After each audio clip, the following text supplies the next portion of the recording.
Graça e paz da parte de Deus, nosso Pai, e do Senhor Jesus. Seja bem-vindo a nossos comentários de 1 Coríntios. Deus te abençoe neste estudo que estamos transmitindo para você. Eu quero te convidar a dar um like, a participar do nosso grupo Panorama em Corinto, onde estou enviando alguns esboços, alguns estudos também. Não é muita coisa, mas estamos tentando ajudar principalmente a pregar a Bíblia. Isso que é mais importante. Não esqueça, então, de assinar o nosso canal. É muito importante. Faz isso. Vai me ajudar a continuar publicando novos vídeos. Não somente quero ajudar em comentário aos Coríntios, mas outros textos bíblicos que eu gosto muito, alguns livros da Bíblia.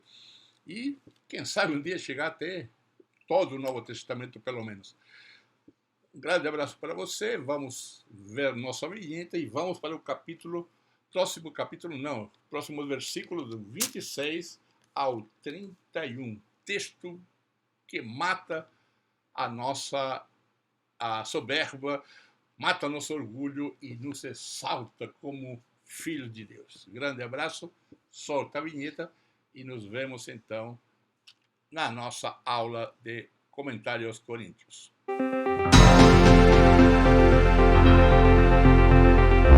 Bem, vamos analisar agora até o final do capítulo 1, do 26 ao 31, para terminar o primeiro capítulo de 1 Coríntios.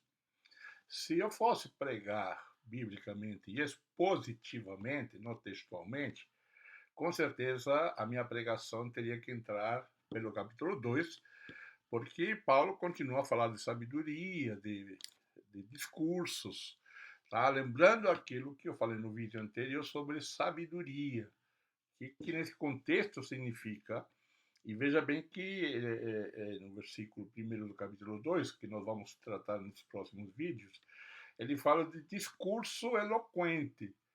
Essa é a sabedoria que Paulo está tratando. Não é aquela sabedoria ocidental que nós temos hoje, tá? Que entendemos hoje. Esse discurso eloquente que os sofistas tinham na época. Então, voltando então agora no capítulo 26, Paulo vai tratar, bem interessante para nós, algo que precisamos nos aprofundar. Aqui Paulo agora, versículo 26, chama para próximo de si, chama de irmãos, né? E os leva a fazer uma reflexão.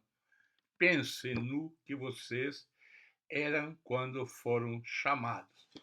É interessante esta frase que introduz este diálogo, porque Paulo sabe que ele está tratando um problema onde a eloquência, possivelmente, de Apolo, a sabedoria de Apolo, o judaísmo de Pedro e até a própria tradição paulina dele, está ali havendo uma divisão de grupos onde o líder era idolatrado praticamente.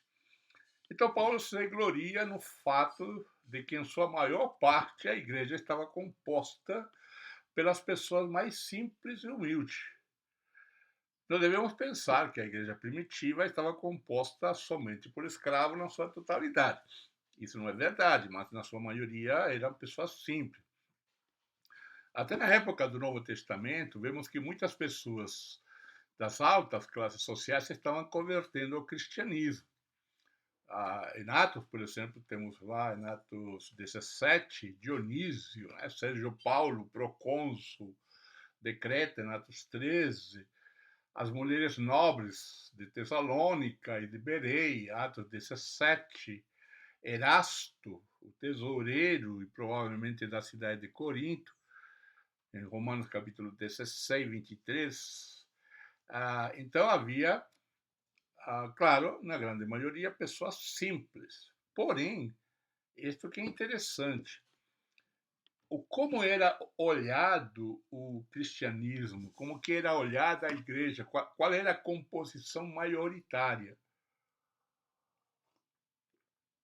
A história não mostra isso, né? Os escritos antigos mostram isso. Nos tempos de Nero, nós temos outras pessoas também de alta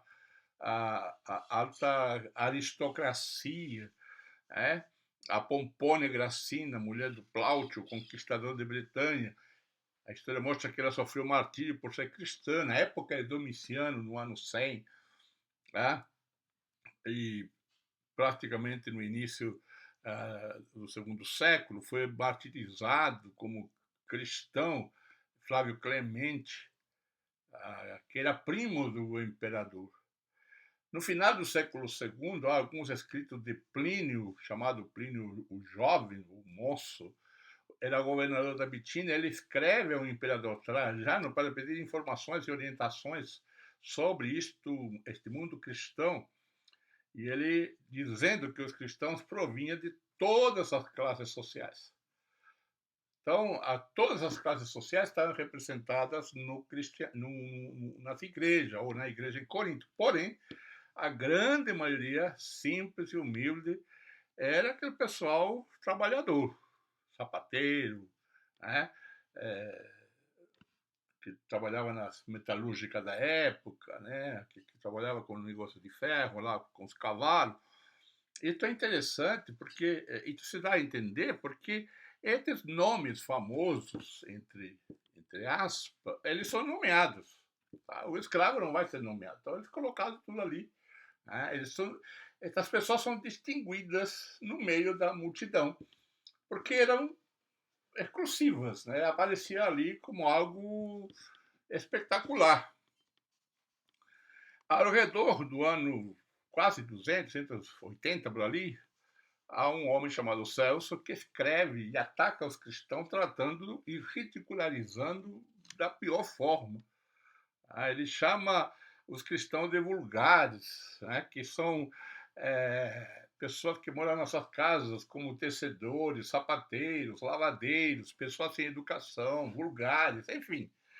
E até chama de morcego, nuvem de morcego. Né? Ele chama os cristãos como uma nuvem de morcego ou de formiga saindo dos esconderijos, ou de rãs participando do simpósio ao redor do seu pantano, ou de lombrigas em um conciliábulo, em uma reunião, num encontro, em uma esquina barrosa, em um concílio. Então, esta era a imagem dos cristãos, do mundo cristão, né? Daqueles seguidores de Jesus, da igreja de Jesus, que as autoridades tinham sobre a perspectiva cristã. E é exatamente aí que está a glória do cristianismo. Exatamente esta era precisamente a glória no cristianismo. No Império havia 60, 70 milhões de escravos. Para a lei, um escravo era uma ferramenta com vida. Ele era uma coisa e não uma pessoa. O escravo não tinha vida. Principalmente os escravos, vamos dizer assim, que estavam lá no final da fila. Porque havia escravos que tinham condições melhores, que tinham conhecimento, estudiosos, secretários, que eram melhor tratados. Havia 3, 4 tipos de escravos. Nós estamos falando de escravos, como eu chamei, do fim da fila, pessoas que não tinham vida, porque se eles casavam e tinham filhos, os filhos eram do patrão. Aliás, nem casamento tinham. Né? Se eles tinham alguma ovelha, essa ovelha pertencia ao patrão e não a eles. A glória do Evangelho de Jesus foi converter estas pessoas que eram coisas em homens e mulheres verdadeiros. E ainda mais em filhos e filhas de Deus.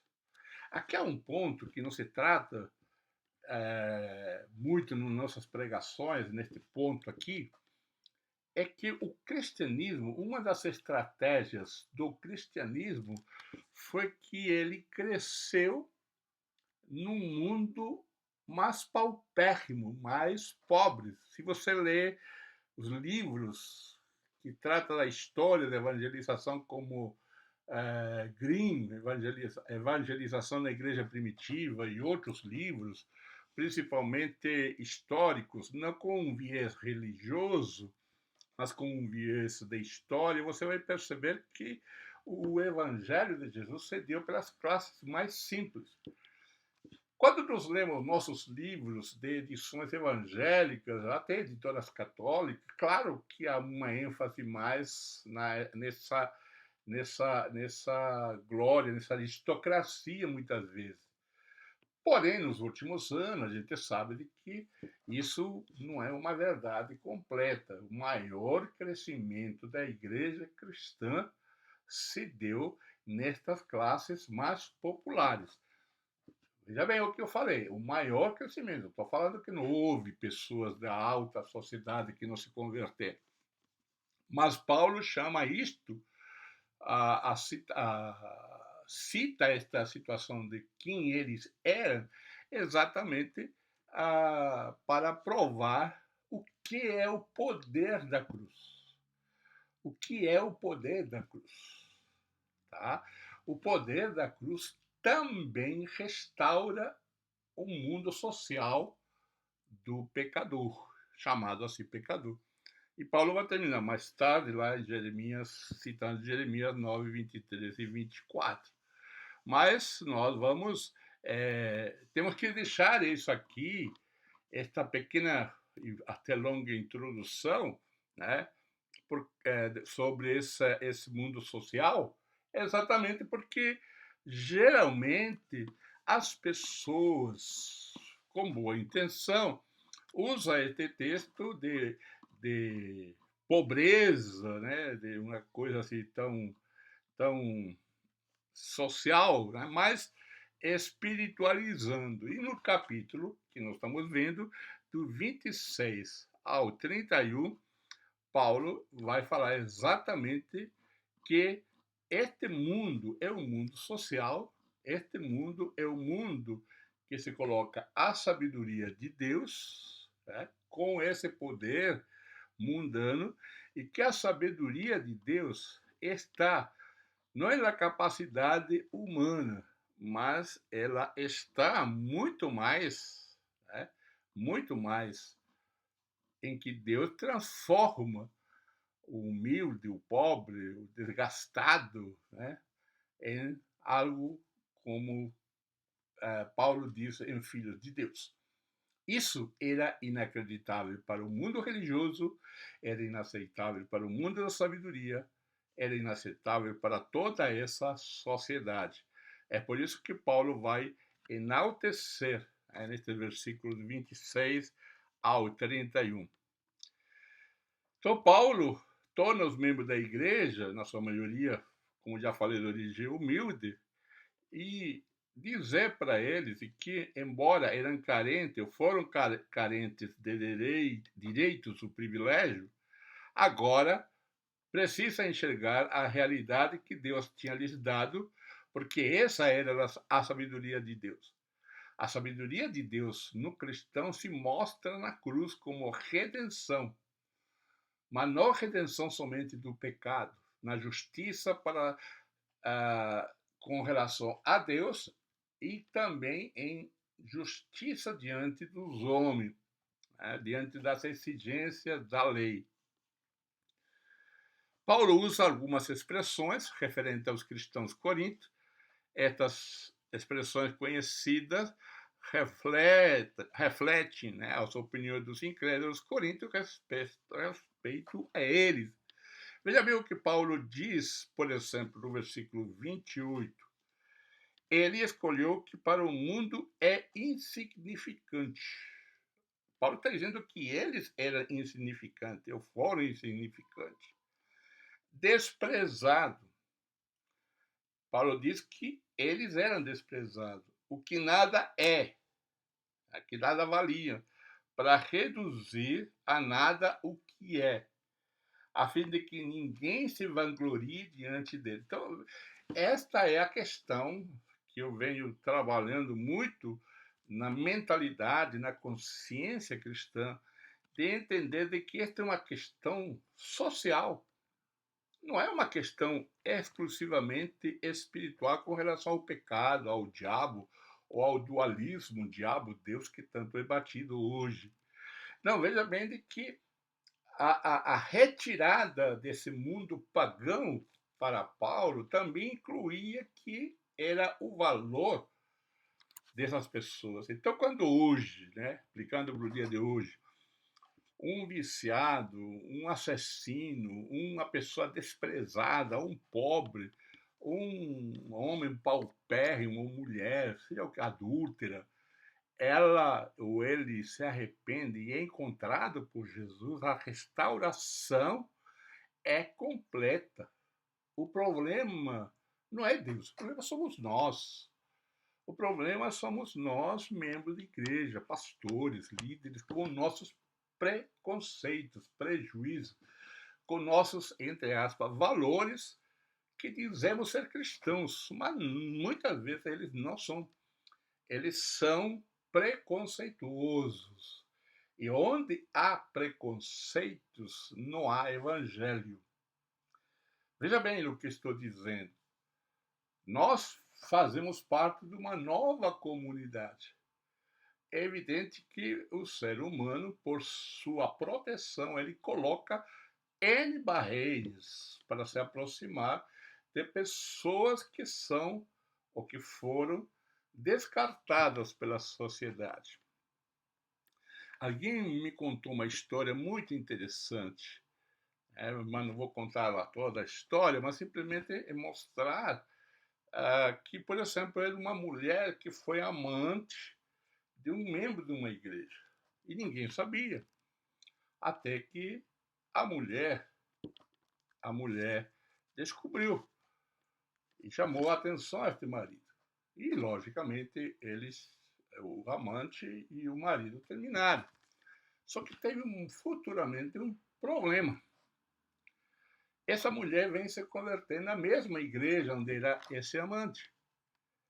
E, para assustar ainda mais, essa mulher foi trabalhar, logo foi convertida, preparada, para cuidar das crianças. E como o homem soube disso, membro dessa igreja, ele ficou com muita raiva. Porque uma mulher que foi adúltera, amante dele, estaria cuidando das crianças da igreja, inclusive para um dos seus filhos ou filhas. A resposta da mulher foi muito simples. Falou, olha, o que vocês fizeram no passado não me interessa. Agora eu sei que essa é uma mulher que foi restaurada por Deus. E o que ela está fazendo, eu estou vendo. Com certeza, eu tenho certeza de que ela não fará o que vocês faziam escondido. Então, como vocês podem ver, isso é preconceito, prejuízo. Então, nós somos trabalhamos muito pela acusação e pouco pelo perdão. Agora, Paulo, para terminar e para nos dizer e nos lembrar novamente algo muito interessante e especial para nós, ele escreve dizendo para nós: porém, por iniciativa dele, olha que legal, a iniciativa dele que você está em Cristo. Não é iniciativa nossa que nós estamos em Cristo, é a iniciativa dele. Então, é por isso que volto a ressaltar, e alguns chamam de hipergraça. Não é hipergraça. E mesmo que fosse hipergraça, ela é hiper por causa de Deus. A hipergraça é por causa de Deus, não por minha causa, meus jejuns, meus dízimos, meus dinheiros, nada disso. Novamente, neste texto, porém, por iniciativa dele, que vocês estão em Cristo, o qual Cristo, né, nesse caso, se tornou sabedoria de Deus para nós. Que maravilha! Olha o que Deus nos dá para o qual se tornou sabedoria de Deus para nós. Isto é justiça, santidade e redenção, para que, como está escrito, quem se gloriar, glorie-se no Senhor. Essas duas frases, ou esses dois versículos, acabam com a nossa necessidade de que as pessoas aceitem as nossas regras, nossos valores para se autenticarem como cristãos. Isso é uma grande ênfase na religião, seja budista, islâmica, seja qual for outra religião. Por isso que eu enfatizo sempre, o Evangelho de Jesus não é religião. Veja bem o que cada frase que Deus nos dá, tá? Ele se tornou sabedoria para nós. E ele se tornou sabedoria porque só olhando para ele, seguindo a Cristo, caminhamos corretamente e somente ouvindo ele, ouvimos a verdade. Ele, Jesus, é o perito na vida. Hoje se fala muito sobre igreja. Eu acredito que é uma igreja santa, pura, purificada, que ela está espalhada nas casas, nos templos evangélicos, em lugares onde nós nem sequer sabemos, e mesmo naqueles que são chamados até desigrejados, ou que se reúnem nas casas, porque cansaram com um certo legalismo. Eles cansaram da mediocridade, eles querem viver acima da mediocridade religiosa. Então, para viver acima da mediocridade religiosa, precisamos voltar ao Evangelho. É sabedoria, por seguir a Cristo, é justiça, que esta justiça, no termo hebraico, principalmente na mentalidade de Paulo, por ser um judeu, creio eu, pensa que esta justiça é ampla, não é somente num correto relação com Deus, mas há uma tríplice relação, uma correta relação com Deus, com o mundo e comigo mesmo. Tá? Quando eu entendo que esta justiça, que é a relação correta com Deus, comigo, com o mundo, com a natureza, com o outro, com o próximo e comigo mesmo, eu entendo que não são os meus esforços que me levam na presença de Deus. E provam que este relacionamento provém só de Jesus Cristo, quando nos damos conta de que não surge daquilo que podemos fazer. Por isso que nós, primeiro, precisamos crer que Jesus é o caminho. E depois de ter entendido a mensagem, é que nós vamos viver em uma nova comunidade, haverá um novo relacionamento e Deus vai trabalhar na nossa santificação. Por que digo isso? Porque já li muitas vezes de que você tem que deixar isso, você tem que deixar aquilo. Não vai conseguir. Por isso que aquele Mateus 11, 25 é maravilhoso. Vinde a mim, todos vós que estáis cansados e oprimidos, que eu vos aliviarei. Então é sabedoria, é justiça, é consagração ou santidade, como você queira chamar. Só na presença de Cristo a vida pode ser o que deve ser. Não é a presença do pastor, do líder, das regras. Epicuro costumava dizer aos seus discípulos: vivam como se Epicuro sempre os visse. Não existe esse como em nossa relação com Cristo. Porque Cristo caminha com a gente. E só nessa companhia o homem pode manter suas roupas sem manchas no mundo.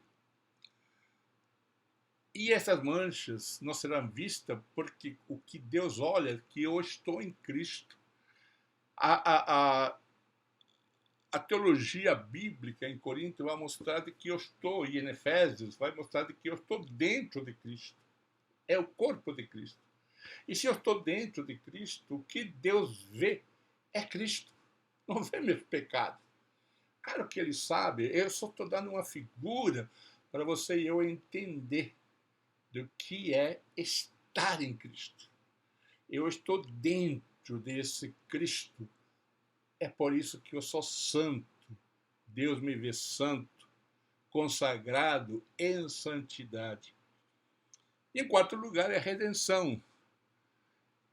Nós somos libertos, nós somos livres de todo o nosso passado. Jesus Cristo pode redimir o homem de seus pecados passados, presentes e futuros, da sua fraqueza presente e o medo do futuro. Ele nos dá a emancipação da escravidão, do nosso ego, da nossa soberba, do nosso pecado, do nosso orgulho. Quando nós queremos deixar todo o nossos pecados e depois ir para Jesus, é que nós nos mostramos orgulhosos. Quando nós ouvimos a palavra e achamos a palavra que parece que não é uma loucura, é que nós somos incrédulos. Que são, do meu ponto de vista, a raiz de todos os nossos males, o orgulho e a incredulidade. Posso dizer que isso está lá no Gênesis, capítulo 2. Não crer na palavra que Deus tinha dado a Adão e Eva e, ao mesmo tempo, sermos orgulhosos porque queremos ser como Deus. Queremos que as pessoas aceitem nosso domínio, nosso poder. Queremos dominar os outros porque temos uma autoridade, talvez pastoral, familiar. É o poder que nós temos, principalmente nós, latino-americanos, criados no mundo patriarcal. Por isso que este texto de 1 Coríntios 1 e 2, ele é maravilhoso, porque coloca a sabedoria, a eloquência dos homens, dos sofistas da época em Corinto, e coloca a loucura de Deus, o poder de Deus, transformando aquilo que é imprestável, desprezível, chamando o Filho de Deus, como aconteceu nos 200, 300 primeiros anos da igreja primitiva, quando a igreja cristã se espalhava pelas classes mais pobres, necessitadas, e estas classes eram restauradas e podiam servir aos outros como ministros de Deus, porque foram enaltecidos. Um grande abraço, não esquece de dar o like, de transmitir nosso link para que outras pessoas ouçam esta graça de Deus maravilhosa mostrada em Corinto, que precisamos muito hoje. Até o próximo vídeo, um grande abraço.